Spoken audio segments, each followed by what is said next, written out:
What's going on, guys? So in the movers group that I have on Telegram, which you can access, links in bio, or just comment and I'll send it with you. The areas that people felt the most restrictions that they wanted to focus on were majority of low back, and then ankles and knees were tied. So here we are, a floor flow for y'all. We're going to focus on the low back, the knees, and the ankles.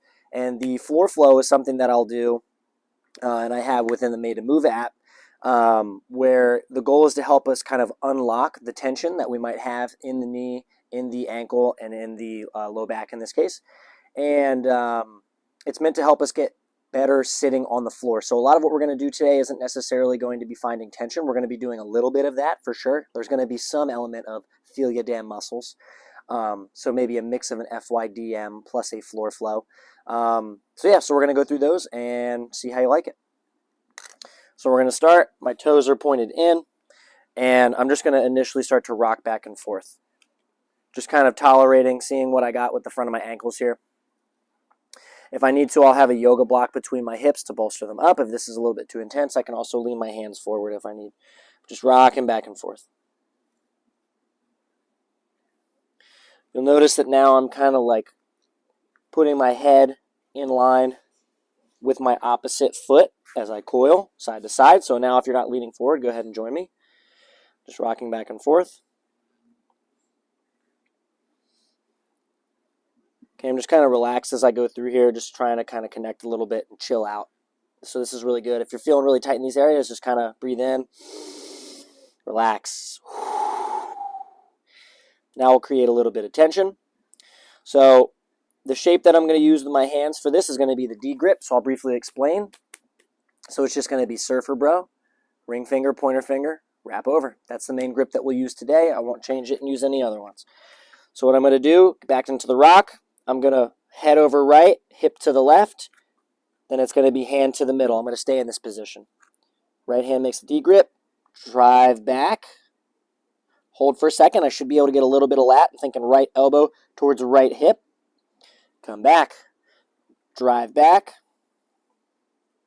I'm trying to laterally crunch into this side of my core here, so I feel my right oblique and my right lat. And again, the main thing that's helped me with this, go back, this is rep 3, is I'm driving my shoulder down. I'm not just pushing my elbow back. If I were to do that, my shoulder would roll forward. Okay, stay on your right side. I'm going to show you what that looks like on the left. So I don't want to be doing this. It's bad. Okay, so still on the right, back to the middle, and into the rep.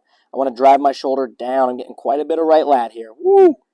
All right, that was 5. Let's switch sides. So now head over in line with my left. Drive down.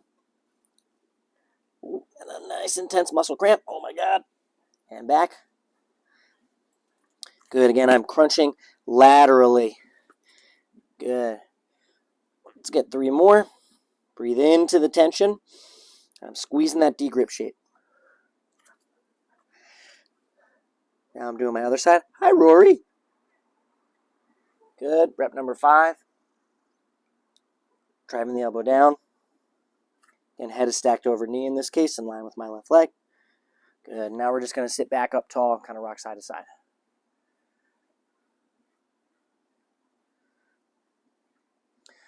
This one's going to be a little bit intense, so we might not be able to get a super high lift. And again, I can put something underneath my ankles if I need.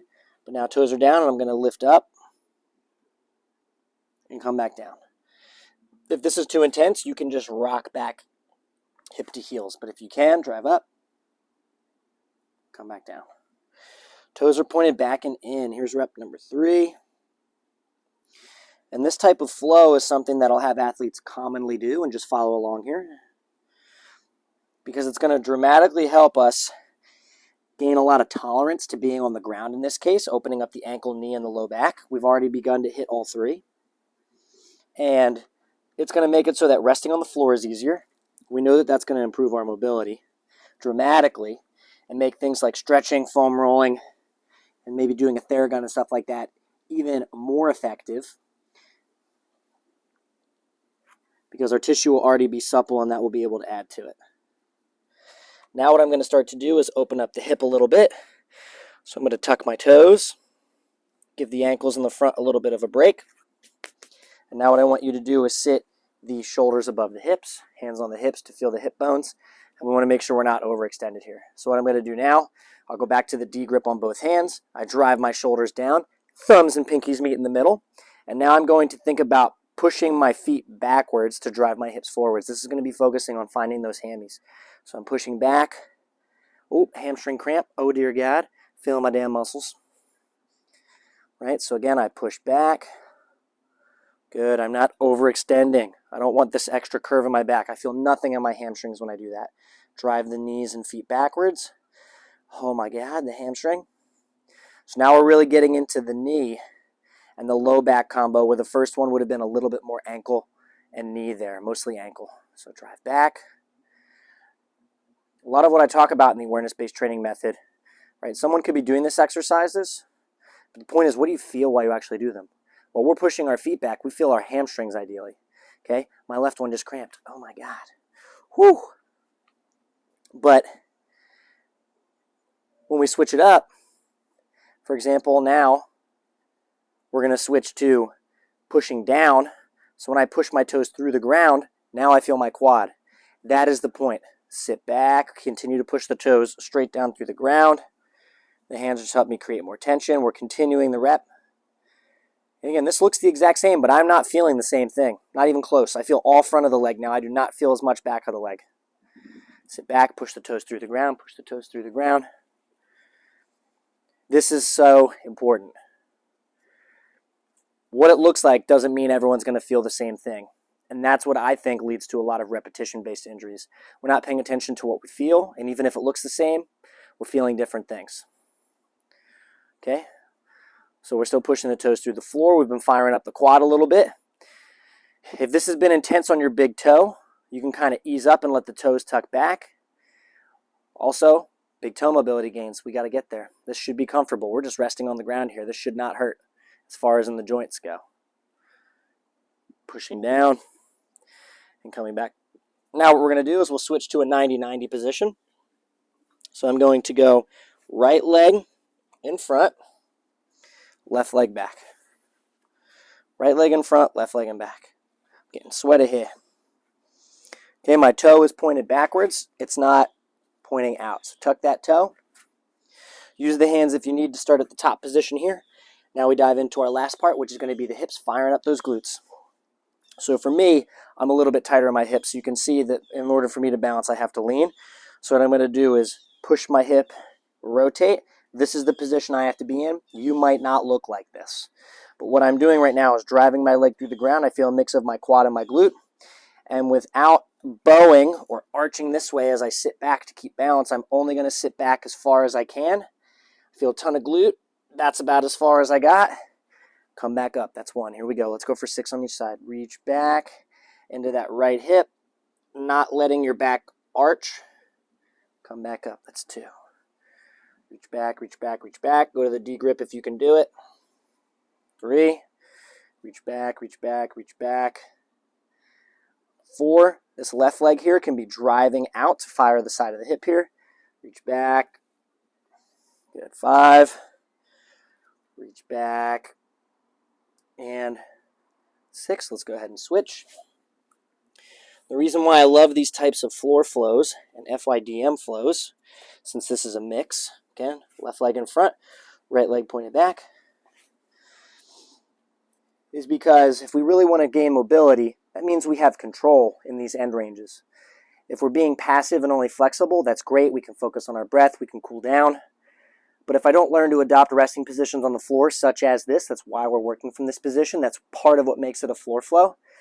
And then the other part that makes it a feel your damn muscles flow is the fact that we're focusing on creating tension. We're learning how to control there. And when we recognize how much we can contract, then we can also relax, right? If I have no ability to contract the muscle, I find it personally also difficult to relax the muscle. And I find that when I get better contraction, I get better relaxation. I know how to do both ends. If I'm living somewhere in between, sure, I can relax a little, I can contract a little. Maybe if I'm chronically tight somewhere, I can start to relax a little bit and I can stretch. But ultimately, until I prove to myself, and so I'm saying that in the sense of my body, that I can control the muscle by contracting it, it's not going to really let it relax because it wants to be tense to protect my body.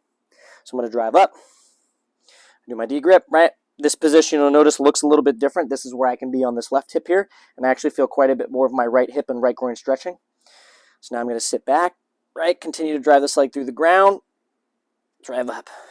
Good, 1. Driving down, sitting back into that hip. It's opening as I sit back.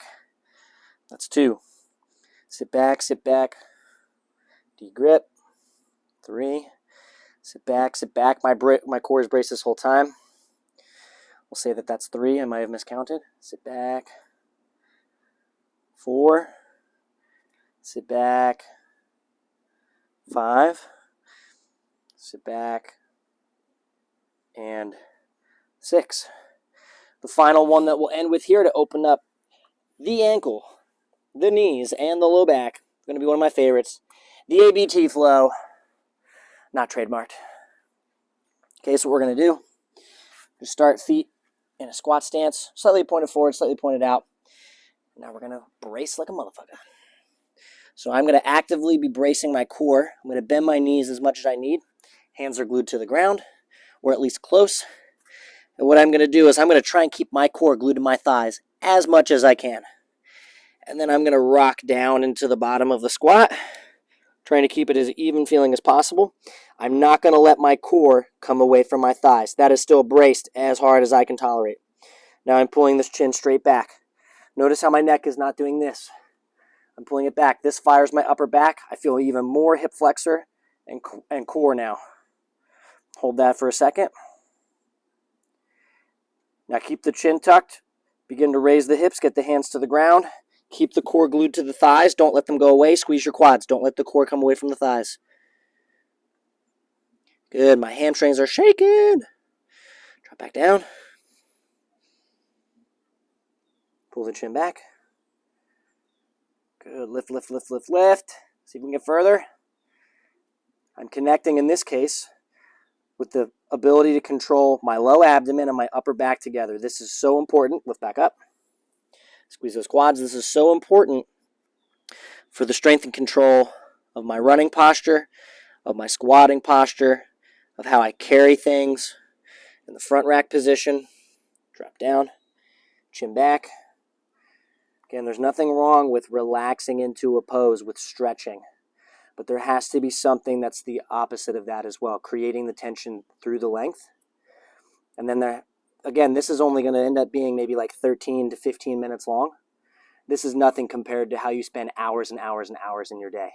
This is going to help. It's not going to be able to combat sitting in a chair all damn day. We're standing with shoes that tuck the chin back. We're standing with shoes that are not good for our feet. So keep this all in mind. Lift the hips up. We're going to do one more after this. Squeeze. Also, your ankles might have lit on fire in the bottom of some of the squats. Drop back down. Oh, I know my quads are on fire. Spicy. But boy, does my back feel good. Nice deep compression with the knees. I should have said if you can't lift all the way down to this bottom position, that's okay. Maybe you only got your hips to parallel. Back up.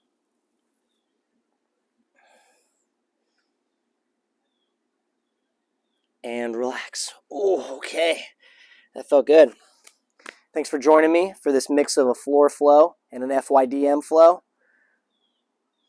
Hell yeah, D-grip, bitches. Welcome to the awareness-based training crew.